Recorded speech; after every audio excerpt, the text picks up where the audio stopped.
masuk ini kan menteri agamanya atau apanya nih ya, Abdullah bin Fat Al-Ghazwan 2017, lalu 2018-nya gerejanya dibuka itu ya, yang di Riyadh itu. Wah, serem ya. Jangan-jangan MBS udah jadi Katolik tuh. Sudah minta nama Bapa dan Putra dan Spiritus Sanctus, amin. Oke, ini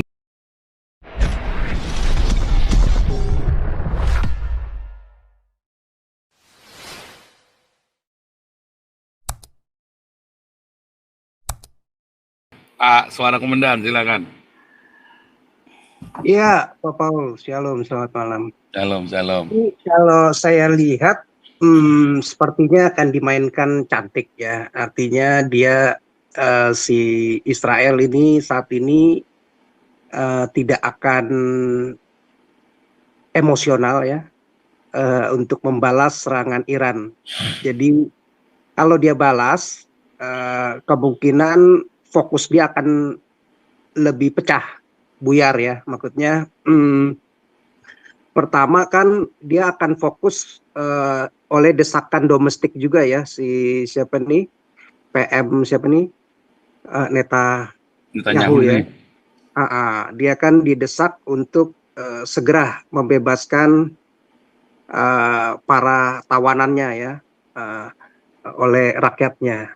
Nah, maka dia akan segera mungkin kejar itu Hamas dengan alasan itu. Selama Sandra belum dilepaskan, dia akan kejar sampai ke Rafah. Artinya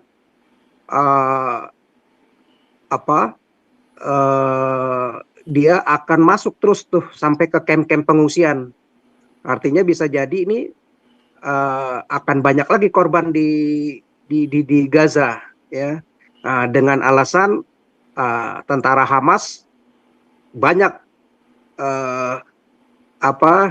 bersembunyi di sana, begitu. Itu satu. Jadi dia perlu uber di situ, konsentrasinya satu. Terus kedua, dia akan lebih fokuskan ke si siapa nih, Hizbullah ya, Hizbullah, karena cukup banyak senjata yang disupport oleh si Iran ke para milisi Hizbullah ya, sambil dia juga mesti pantau para milisi-milisi yang di Suriah. Kenapa dua jenderal dan konsulatnya si Iran di Suriah itu diserang oleh Israel? Karena dianggap ini membahayakan ya, karena dari sana think tanknya mungkin bisa jadi untuk mempersiapkan penyerangan dari segala arah nanti, pengepungan Israel ya, dari Suriah, dari Libanon, dari Gaza sendiri ya, selain mungkin bisa jadi dari Iran langsung atau milisi-milisi yang dari Irak juga, begitu. Nah, ini dia akan konsentrasi dulu supaya nggak pecah, akan fokus di situ ya. Otomatis kekuatan Iran makin lemah dengan model diserang yang bagian part-partnya ini ya, bagian area-areanya mereka, begitu ya, milisi-milisinya juga dihabisin. Nah, di samping saya yakin juga bisa jadi Gaza mungkin separuh wilayahnya akan diambil nih ya, mesti didudukin, kalau enggak akan masuk lagi Hamas, akan begitu lagi, nyerang lagi, begitu. Nah, kalau Iran, saya rasa ini kan persaingan ya, jadi saya yakin juga si Israel, Amerika, Eropa, semua NATO tahu kedudukan Iran ini bersaing dengan Arab Saudi terutama ya, di dalam peranannya, demografinya untuk rebut kekuasaan, pengaruhnya di bidang ideologi juga, di bidang militer juga ya, di bidang mazhabnya juga ya, Sunni dan Syiahnya, begitu. Nah, ini kan terbukti ya, saya rasa sih Arab Saudi akan sulit, walaupun kemarin 2023 kalau nggak salah ya, berusaha didamaikan oleh Cina, melakukan hubungan diplomatik perdagangan. Tetapi kayaknya sulit ya, Syiah dan Sunni ini bisa bersatu Walaupun kemarin saya lihat tuh si Felix Show ngomong eh, ya sekarang kita pokoknya sama Sia ya gimana supaya bersatu. Walaupun sebenarnya di sini Lalu udah dibida-bidahin ya, udah udah dibida-bidatin dibakar bahkan hidup-hidup. udah dibakar hidup-hidup begitu ya. Nah, jadi begitulah Muslim kalau udah kepepet apapun juga jurusnya ya oke-oke aja keluar begitu. Nah, si siapa Iran ini kan ngedukung si Houthi ya. Dia ingin menguasai Yaman ya.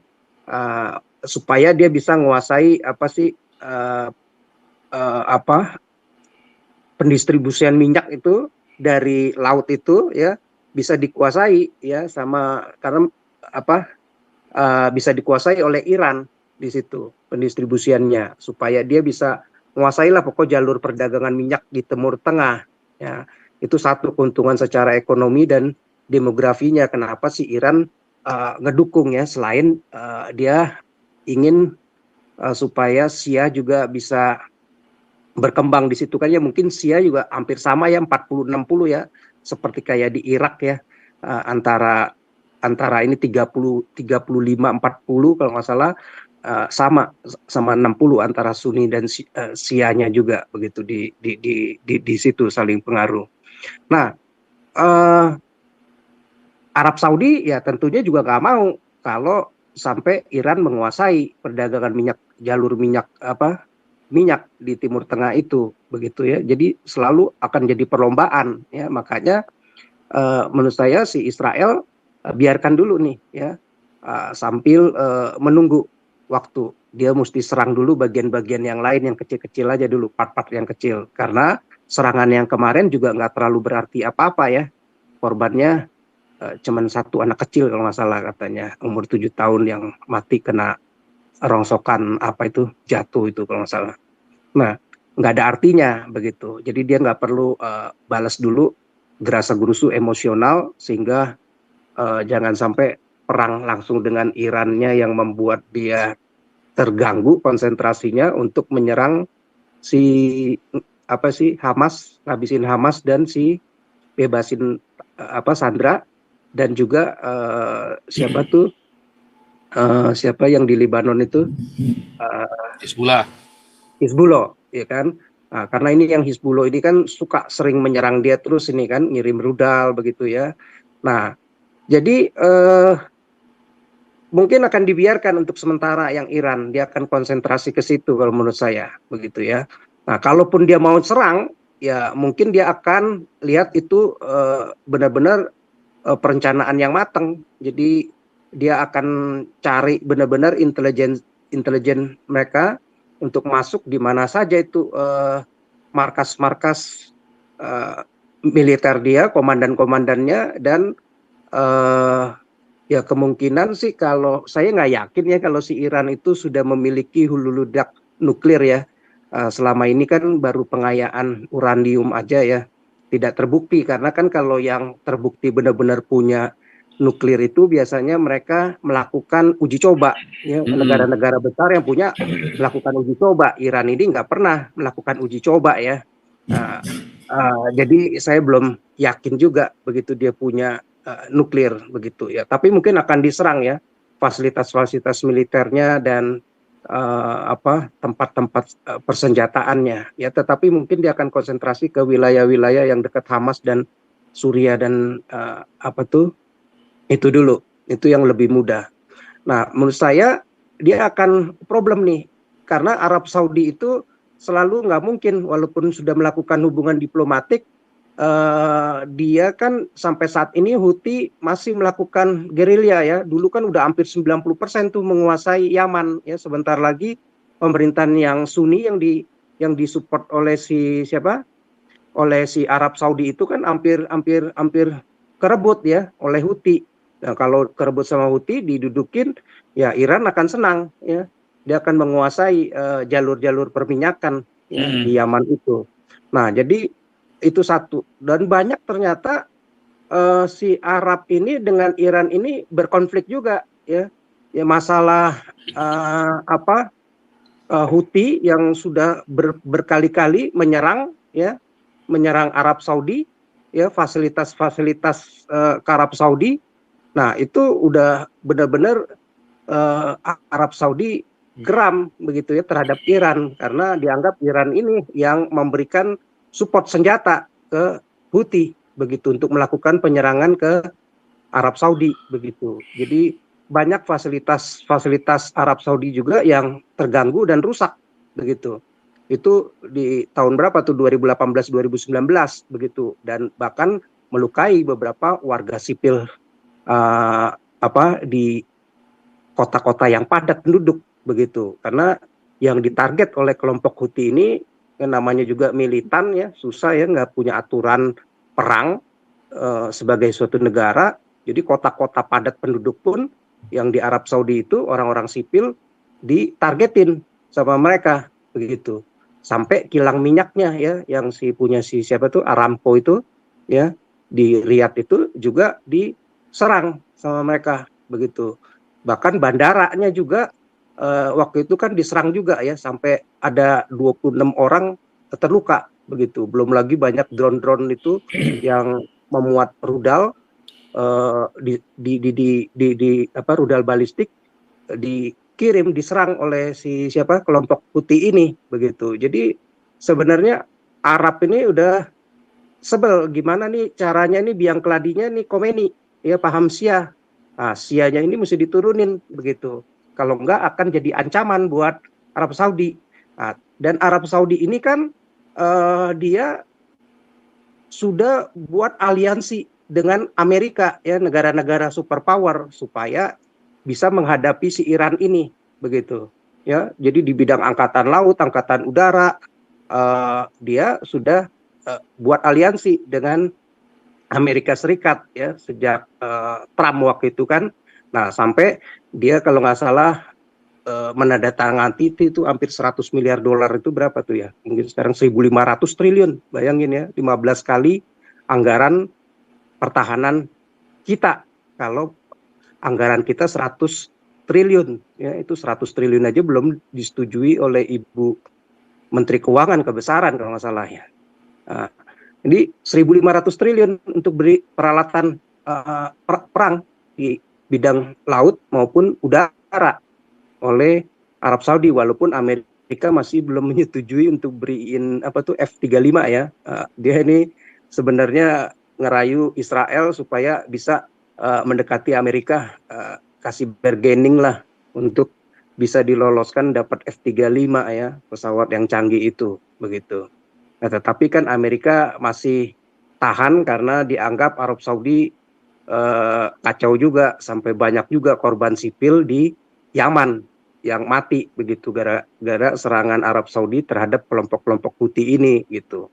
Kan ini susah nih orang-orang Arab ini kalau perang kadang nggak memperhatikan kelompok-kelompok sipil, dihajar juga kan sampai 3 juta pengungsi orang-orang di Yaman itu kan sampai mengungsi kelaparan ya, bahkan sekarang banyak yang terjangkit sakit penyakit itu hampir 1 jutaan orang itu kan karena orang mati tergeletak begitu saja ya. Mungkin jangan-jangan di Palestina juga sekarang banyak itu terjangkit banyak sakit penyakit ya, karena banyak mayat-mayat ya, walaupun mungkin dikubur begitu ya, tapi karena waktu kemarin masih perang beberapa hari baru bisa diangkut begitu kan. Nah, itu banyak mungkin terjangkit penyakit begitu ya. Korban akhirnya ya kembali leader-leadernya kaya, hidup enak di Qatar, dapat hidup mewah, anak-anaknya juga hidup mewah, yang sengsara rakyatnya yang dibodohi mau memilih pemimpin-pemimpin yang seperti ini. Coba kalau dulu dia nggak menang Hamas, ya mungkin sekarang Palestina itu pada senang. Makanya kalau nggak salah sekarang nih rakyatnya juga udah nggak suka ya. Rakyat yang di Palestina itu, yang di Gaza itu, pengungsi-pengungsi itu, mereka sebenarnya juga udah mulai tidak suka. Mungkin kalau pemilu benar-benar demokratis lagi ya, si Hamas itu nggak bakal bisa menang. Nggak akan dipilih begitu. Karena sudah membuat banyak kesengsaraan buat rakyatnya ya. Ya mungkin yang milih bisa jadi yang mati ya, keluarga-keluarga yang mati, tetapi sebagian yang lain yang pada ngungsi ya mereka nggak ada yang mau ya, karena sengsara buat mereka begitu. Nah, jadi menurut saya Israel akan memainkan permainan yang cantik begitu, karena si Iran sama ini sudah berkali-kali, kalau nggak salah dulu kan pernah juga tuh masalah apa, si siapa, si Iran sampai nggak mengirimkan apa tuh ya, kuota apa orang-orangnya untuk naik haji, karena kalau nggak salah kan sampai Hmm, ada beberapa ratus tuh yang sempat mati gitu kan, Pak Paul, iya, yang yang waktu ke Mekah itu. kena keran jatuh itu. Kena keren jatuh kan. Nah, di situ dianggap tuduhannya, wah ini Arab Saudi membunuh rakyat Iran begitu. Akhirnya dia minta perbaikan, tetapi ya dicuekin sama Arab Saudi. Ya. Akhirnya kan sampai si siapa nih nggak mengirimkan lagi apa namanya jemaahnya kan ke Arab Saudi lagi waktu itu gitu. Jadi dibiarin aja. Ini si Arab Saudi pasti kan punya banyak sekutu-sekutunya ya, yang blok-bloknya dia itu kan seperti Mesir, seperti Maroko, seperti apa namanya Yordania, ya, Oman, Sudan, begitu. Ya pasti mendukung dia. Kalau Iran kan paling Suriah sama militan-militan saja. Negara yang lain nggak ada yang mendukung mendukung apa si siapa nih namanya si Iran begitu. Ya paling Turki pun netral kan, kalau nggak salah dari aliansi Timur Tengah itu 12 negara itu yang berbahasa Arab, yang negara yang nggak berbahasa Arab ada berapa, 8 atau berapa itu kalau nggak salah. Nah jadi begitu kuat sebenarnya untuk si Arab Saudi pun di Oki juga kuat begitu ya. Nah jadi mereka rebutan pengaruh, saya rasa mungkin akan tinggal tunggu saja. Arab Saudi juga pun mungkin udah banyak pertemuan ya nanti ya, secara internal dan rahasia ya dengan Amerika, Eropa, NATO, dan juga mungkin Israel ya, untuk bagaimana mentreat si Iran untuk bermain cantik ya. Mungkin korban nggak perlu banyak, tetapi gimana si rejimnya si Khomeini ini bisa ditumbangkan, kalau perlu kembali ke sekuler aja begitu. Nah, menurut saya sih itu kali Pak Paul sementara.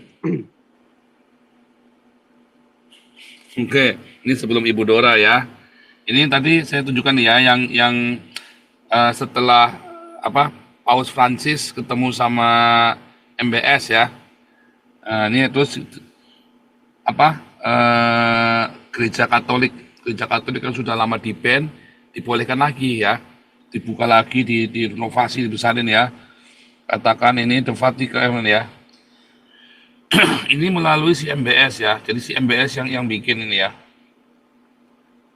Mana nih?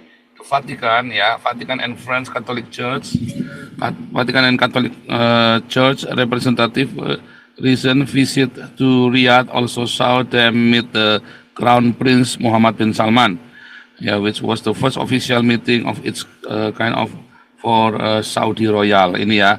Juga terus kemudian ketemu ya, perjumpaan, beberapa kali perjumpaan ini ya, termasuk ini kan menteri agamanya atau apanya nih ya.